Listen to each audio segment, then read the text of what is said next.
Hello friends, welcome to my YouTube channel. So friend, hopefully आप सभी का paper अच्छा हो गया होगा। एंड ये जो आपके सामने पेपर है, ये MA previous year English literature paper first 2023 का पेपर है। 2023 में जो भी क्वेश्चंस आए हैं उन सभी के बारे में आज हम इस वीडियो में डिस्कस करेंगे। सबसे इम्पॉर्टेंट बात कि अगर आपने लास्ट वाली वीडियो देखी होगी जिसमें मैंने आपको पूरा जो पेपर का सिलेबस था उसके जितने भी टॉपिक्स थे उन सभी के बारे में दो दो तीन तीन लाइंस बताई थी। ज़्यादातर क्वेश्चन उसी पर ही बेस्ड आए हैं। तो देखते हैं कौन कौन से क्वेश्चन आए हैं और किस तरीके से आपको अपना आंसर लिखना था। सबसे पहले है सेक्शन ए। सेक्शन ए में टोटल 10 क्वेश्चंस आए हैं, जिसमें से फर्स्ट क्वेश्चन है डिफाइन सब्जेक्ट एंड प्रेडिकेट।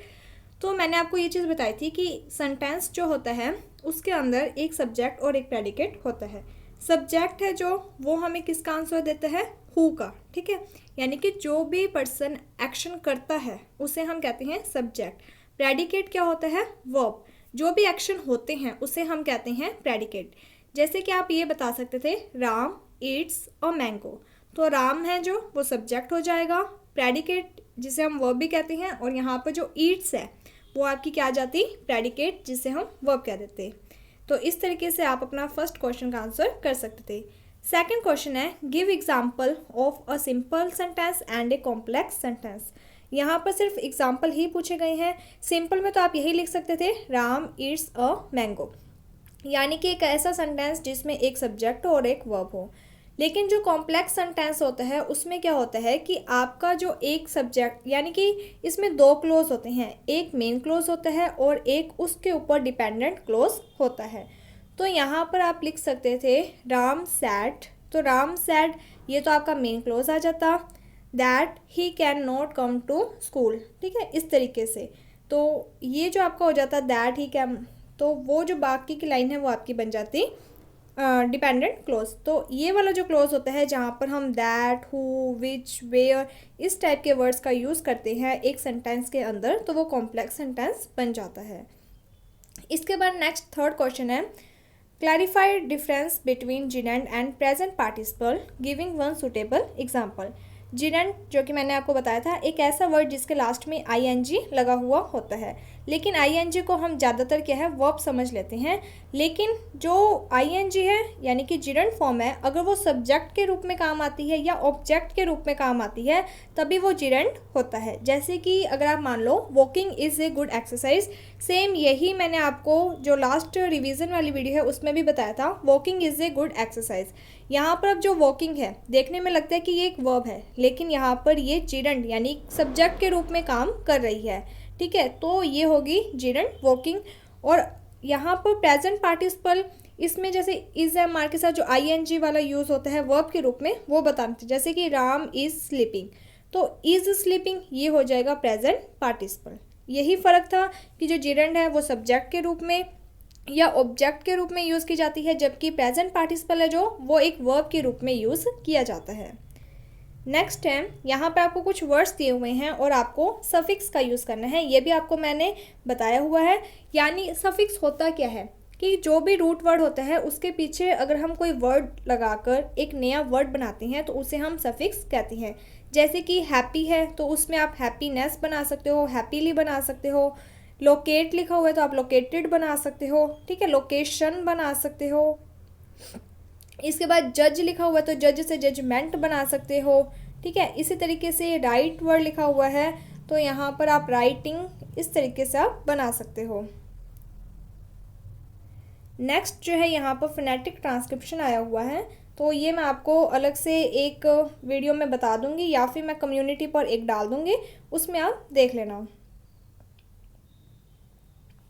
आगे जो अगला क्वेश्चन है वो आपका है डिफाइन मॉर्फिन। मॉर्फिन क्या होते हैं and how many morphemes are there in the word carpet.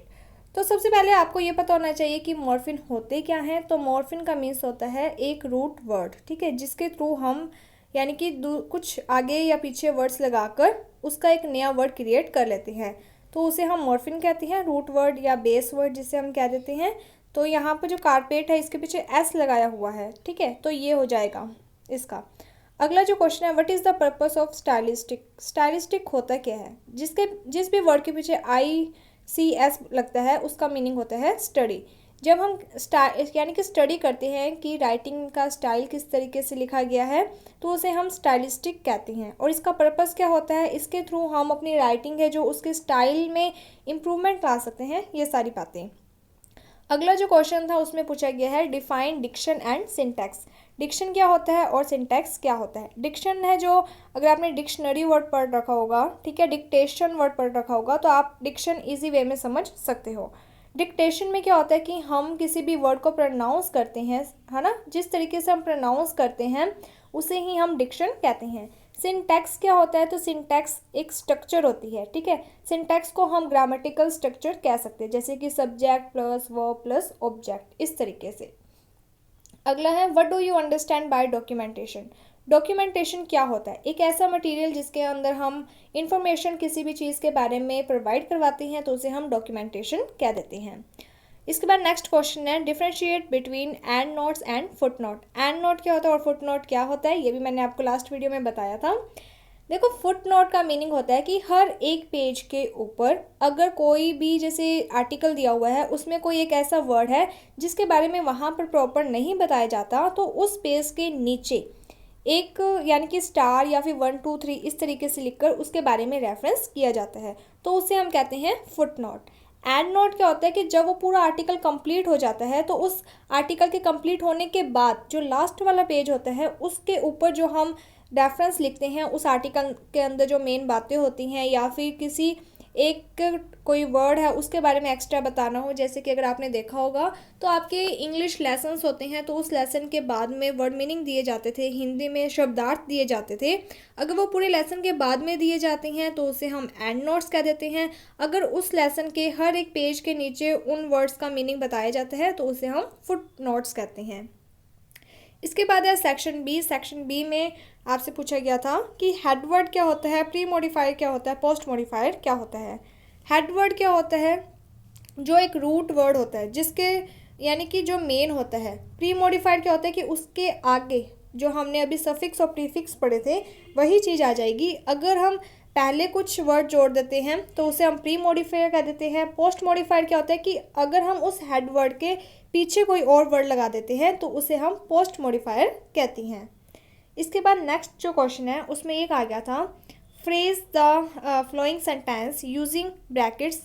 अगर जैसे ये वाला जो ब्रैकेट लगाया हुआ है, साइन लगाया हुआ है, वो फ्रेज का है, और अगर दूसरा कॉलम बनाना है तो उसका मीनिंग क्या होगा, close and underline dash for the word. जैसे कि यहाँ पर आपको बस ये बताना है कि कौन सा फ्रेज है एंड कौन सा क्लोज है, बस इसके अलावा और कुछ भी नहीं है।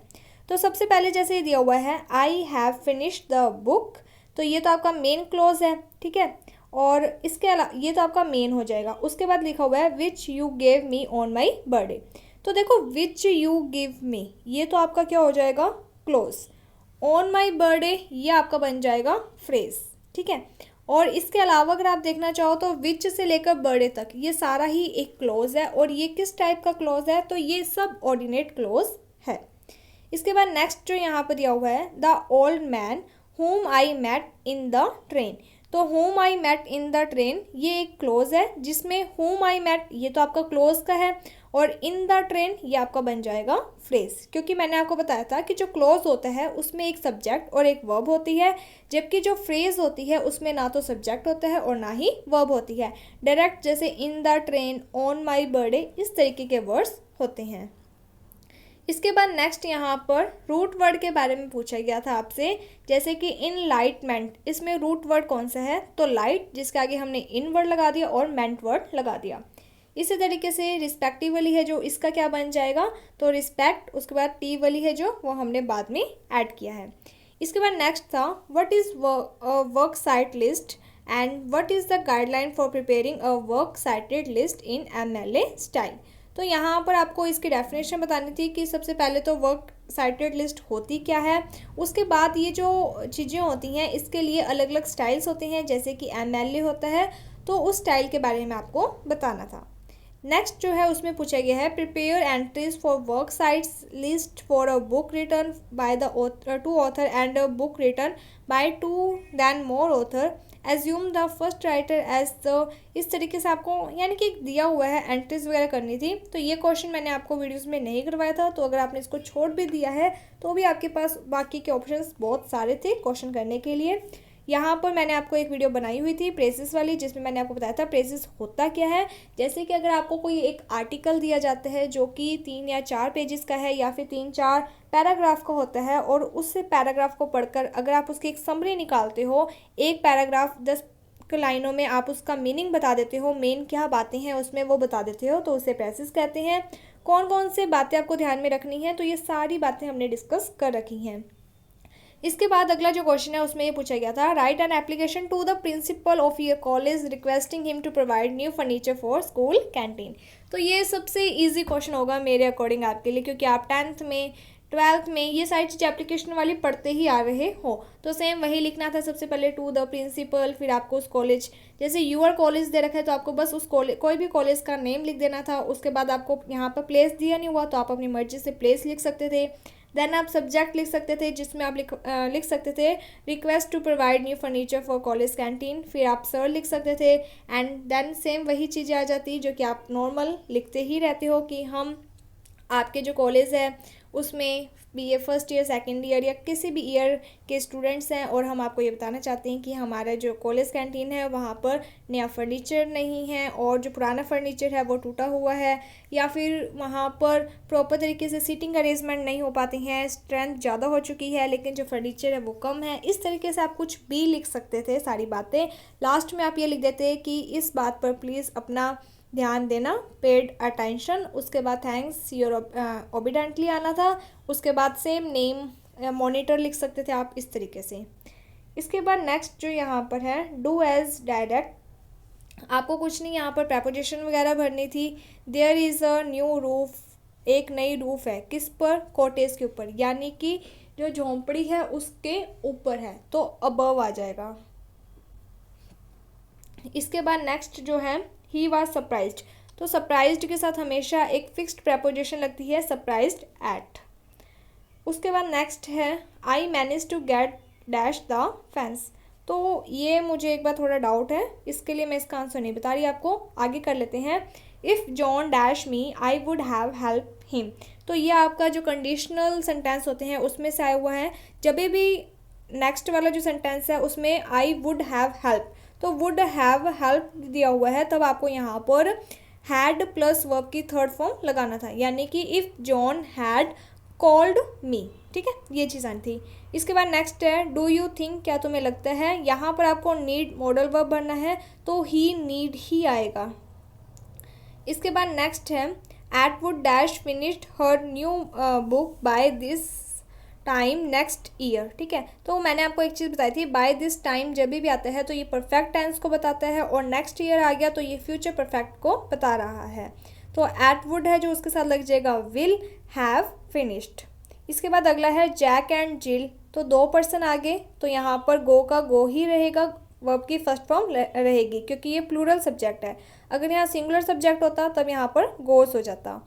नेक्स्ट है शाम एज वेल एज टॉम, ठीक है। तो अब आपको यहाँ पर जो शाम है उसके अकॉर्डिंग लगाना था बी, और आगे आपको गोइंग दिया हुआ है, मीन्स इज एम आर में से कुछ यूज़ करना है, तो यहाँ पर शाम है जो वो सिंगुलर है इसलिए आपको यहाँ पर इस का यूज़ करना था। इसके बाद नेक्स्ट जो क्वेश्चन है उसमें आपको कुछ टर्म्स दिए हुए हैं, नेसल क्या होता है, फ्रिकेटिव्स क्या होते हैं, एफ्रिकेट क्या होते हैं, वॉइस्ड एंड वॉइसलेस ये क्या होते हैं, इनके बारे में बताना था, और एक एक एग्जाम्पल यहाँ पर देने थे। नेसल्स वर्ड कौन से होते हैं जो हम नोज के थ्रू प्रोनाउंस कर देते हैं, जैसे एम एन अंग। फ्रिकेटिव्स क्या होते हैं, तो मैंने आपको बताया था कि जो फ्रिकेटिव्स होते हैं वो आपके टोटल 9 होते हैं, ठीक है, तो उसके बारे में आपको बताना था। और फ्रिकेटिव्स है कौन कौन से, तो सबसे पहले तो एफ ही आ जाएगा, आर वी ये वाले वर्ड्स। एफ्रिकेट्स हैं जो उसका क्या मीनिंग होता है, सबसे पहले आपको इसकी डेफिनेशन लिख देनी थी, उसके बाद आपको 2 वर्ड्स बता देने थे कौन कौन से होते हैं। तो च जो वर्ड होता है वो एफ्रिकेट होता है, एंड जो ज वर्ड होता है वो भी एफ्रिकेट होता है। लेकिन यहाँ पर आपको क्या है, फोनेटिक सिम्बल्स लिखने थे, ना कि आपको इंग्लिश की जो नॉर्मल अल्फ़ाबेट होती है वो लिखनी थी। इसके बाद वॉइस्ड एंड वॉइसलेस क्या होता है, तो उसके बारे में आपको बता देना था। कुछ ऐसे वर्ड्स होते हैं जिनको कुछ ऐसे मतलब कॉन्सोनेंट वर्ड होते हैं जिनको बोलते टाइम हम वॉइस्ड होते हैं, और कुछ ऐसे कॉन्सोनेंट वर्ड होते हैं जो वॉइसलेस होते हैं। इसके बाद नेक्स्ट जो क्वेश्चन है सेक्शन सी का, उसमें लेक्सिकल एंड ग्रामेटिकल वर्ड्स कौन से होते हैं उसके बारे में पूछा गया था। लेक्सिकल वर्ड्स वो होते हैं जिसका अपना एक मीनिंग होता है। ग्रामेटिकल वर्ड्स वो होते हैं जो फंक्शन करते हैं उन लेक्सिकल यानी कि जो जिनका मेन फंक्शन होता है प्रोनाउन के रूप में, ठीक है, वर्ब के रूप में, इस तरीके से, सॉरी वर्ब नहीं, आर्टिकल के रूप में। उसके बाद यहाँ पर बताना था what are the various way of word formation, कि वर्ड फॉर्मेशन किस किस तरीके से किया जाता है। Give example from English lexicon. इसके बाद यहाँ पर ये क्वेश्चन मैंने आपको जो प्रीवियस ईयर का पेपर आया था 2022 का, उसके अकॉर्डिंगली मैंने बताया था कि उसमें भी इसी तरीके के क्वेश्चंस आए हुए हैं, तो आपका भी इस तरीके से आ सकता है। और इसके लिए मैंने एक अलग से वीडियो भी बनाई थी जिसमें मैंने आपको बताया था कि आपको जब भी इस टाइप के सिंबल मिलते हैं तो आपको किस तरीके से लिखना है। जैसे कि सबसे पहले आपको यहाँ पर पी का सिंबल मिला है तो आप ये बताओगे कि ये कॉन्सोनेंट वर्ड है, कॉन्सोनेंट में भी ये प्लोसिव वर्ड है, प्लोसिव को हम स्टॉप कॉन्सोनेंट वर्ड भी कहते हैं, और जो पी है वो बाइलेबियल है क्योंकि जब हम इसे प्रोनाउंस करते हैं तो हमारे दोनों जो लिप्स होते हैं वो आपस में टच होते हैं। इसी तरीके से जो बी है वो भी एक प्लोसिव, एक कॉन्सोनेंट स्टॉप कॉन्सोनेंट वर्ड है, और ये भी एक बाइलेबियल है। तो इस तरीके से आपको इन सभी के बारे में बताना था।